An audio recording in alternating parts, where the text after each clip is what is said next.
Hello everybody! It's been a little while. I took a bit of a break accidentally, but I am back to continue wrapping up the books I read for the AtoZReadathon in November. We're on to the next 5, which are the letters K through P. Excluding N, because I didn't read a book for N. Whoops. For the letter K, I read Kutath by Cherryh, which is the final book in the Fated Sun trilogy. I would call this science fiction written like fantasy. It has that feel, it has that type of storyline. I can't talk about Kutath in particular in detail because it is the final book and all the spoilers, guys, all the spoilers. So I'm going to talk about the series a little bit overall and about Cherryh, the second book, which I don't think I've actually talked about anywhere. Maybe I have and I forgot about it. This series is slow. And that is both good and bad. On the good side, it's about alien psychology, and the slowness serves to delve into the minds of different members of these species to show how they think and how they behave and why they are doing what they're doing, which is very incomprehensible to each other. But this slowness also makes the series hard to get through because it doesn't feel like there's actually that much happening sometimes. It's just more scenarios about behavior, discussing rules and laws and what we do and don't do and things like that. And that's what made it take me so long to get through the series. I read the first book, Cherryh, when I was 14, and then I didn't continue on. And then I reread the book last year, and I didn't continue on. And then I only got kicked into gear to read it when I realized I needed a book for the letter K, and it's the only one I had on my shelf. It's actually not my book, by the way. I've been borrowing it from my parents for years now. So I read Cherryh, and that's when things really started to kick into higher gear. Things get a bit more exciting in Cherryh, and I wanted answers at that point. It's about 3 alien species that don't understand each other and don't really trust each other either, and they're gonna do some terrible things because they've made wrong assumptions. The Regul have been at war with humans for a long time, but the Regul don't actually fight their own war because of their physiology. It's pretty much impossible for them to have developed like hand-to-hand combat and war from that. So instead, they hire a mercenary species called the Mree who fight in their stead against the humans. At the beginning of the series, in the first book, Cherryh, the Regul have finally come to a treaty with humans and they are winding everything down. As part of this treaty, the Regul are going to turn over the planet Cherryh to human control. Only thing is, Cherryh is the planet where the last remaining Mree live. The Mree have been decimated by this war because their style of fighting is kind of ineffective against the human style of fighting. They're more one-on-one fighting, humans not. But the Mree are still formidable and feared fighters. So as humans come to take Cherryh, they want to know about the Mree threat and what will happen with the Mree now. A human diplomat arrives with his assistant, who I think is like a special forces soldier of some type, named Duncan, to assess the situation and to see the Regul leave and the humans come to take control. And as the Regul are leaving, their parting shot is to attempt genocide. They kill all of the remaining Mree except for 2, Man Neon and his sister. I think they're siblings. Duncan has met them, not exactly become friends with them, but he's acquainted and he wants to help them. They survive but are taken prisoner by humans. And then we get into Cherryh, which is when humans discover that these 2 living Mree have a star map that shows the path back to every planet, every world that the Mree have lived on and fought on, all the way back to their mythical homeworld. Will humans decide that the Mree are still so threatening that they will end them? They will bring the Regul's plan of genocide to a conclusion. Will they decide to commit that sort of atrocity or not? And what it really comes down to is, has everybody understood each other the right way? Do humans really understand what the Regul are thinking? Do the Regul really understand humans? And do they both understand why the Marie live as they do. Why are they mercenaries? For one, why did they leave their homeworld? As a psychological story, it's really great. One of the strengths of Cherryh's books and all the works I've read by her is that she gets into people's heads in minute detail sometimes. She wants to show you why people think the way they do. Why do they make these decisions? And she does the same thing with her alien species. She makes aliens feel alien, incomprehensibly alien sometimes. I think the best example of this for me is that I am so frustrated by the Marie in these books. The Marie stick to this code of behavior, this way of life that essentially leads them to all die, and they will never give up. They will never change their way of life, even if it means eventual extinction in a world, in a climate that they are basically ignoring. I find this so frustrating, but they are alien. They're not human. They don't think the way that I do. So at the end of it all, I'm glad that I read it. I'm glad that I got the conclusion to the story, but it was a very long read and it was a bit of a slog in places. For Elle, I read The Long Tomorrow by Leigh Brackett. This is a science fiction novel originally published in 1955, and I have to say, for being that old, it's really held up. This is like a lot of the fiction of that time about nuclear war and the threat of nuclear power. What happens when you have the knowledge to split the atom, and how does that reshape the world? So this is set a couple of generations after a nuclear war has devastated the world or the country, and America is now very agrarian, very rural, and very decentralized. There's even an amendment to the Constitution that states that towns cannot grow beyond a certain size.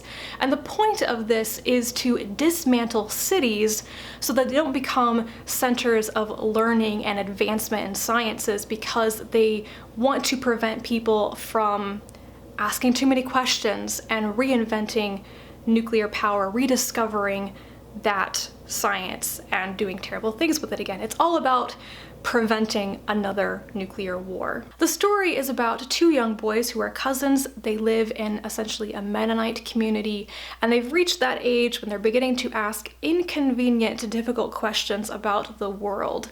And of course, they find the idea of technology to be fascinating and appealing, but it is absolutely taboo to learn these things, discuss these things, to question the world the way they are in their community.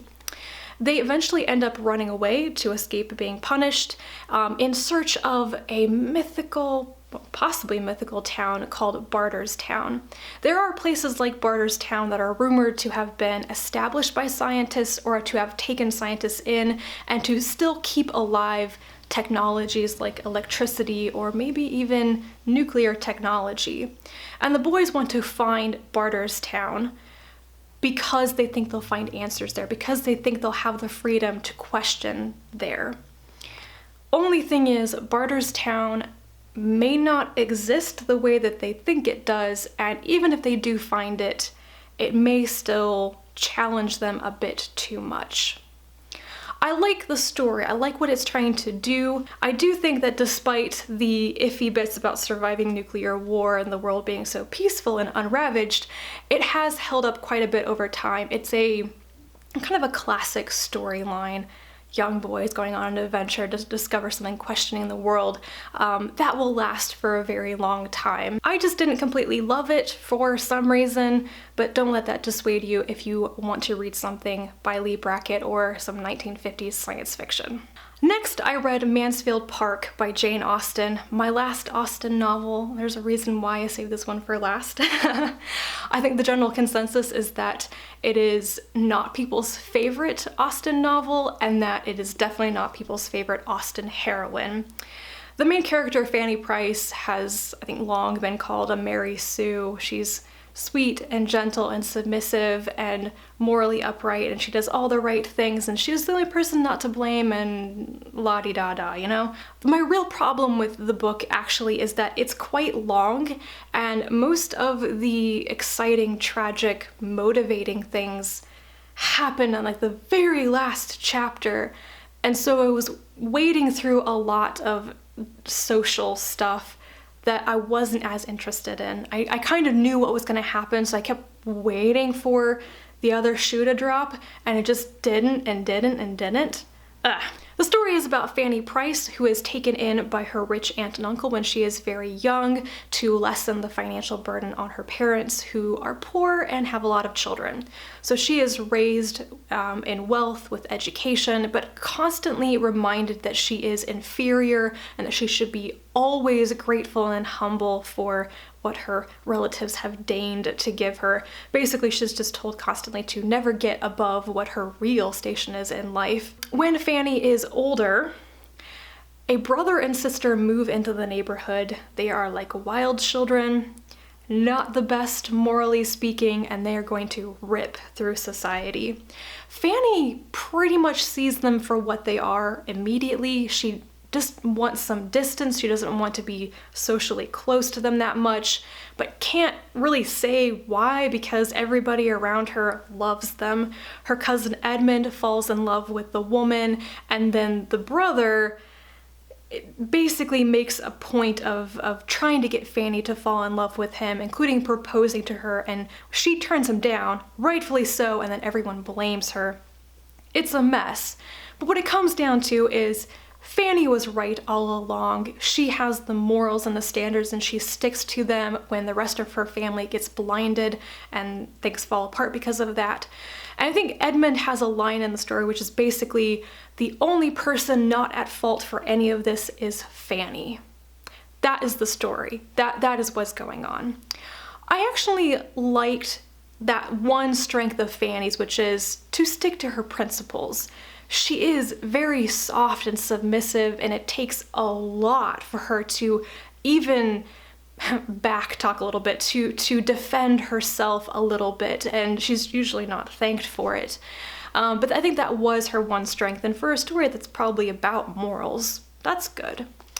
But it wasn't really interesting most of the time. I wasn't rooting for the love interest in this. Of course, that's a little bit icky in the modern days. We don't usually condone marrying our cousins, but Fanny does end up marrying Edmund, of course. You can see that coming a mile away. I don't think that's really a spoiler. So, like I said, I was surprised. I liked it a bit more than I expected to, but it is not as lovely and scintillating and exciting as some of Austen's other social novels. Like I said, I didn't manage to read a book for the letter N, so for O, I read the second volume of Odyssey by Matt Fraction and Christian Ward.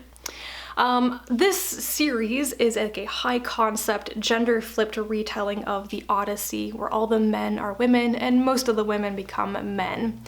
It has really bright psychedelic artwork, very strange, really interesting to look at, but I am not a fan of the style in particular. I just like the colors.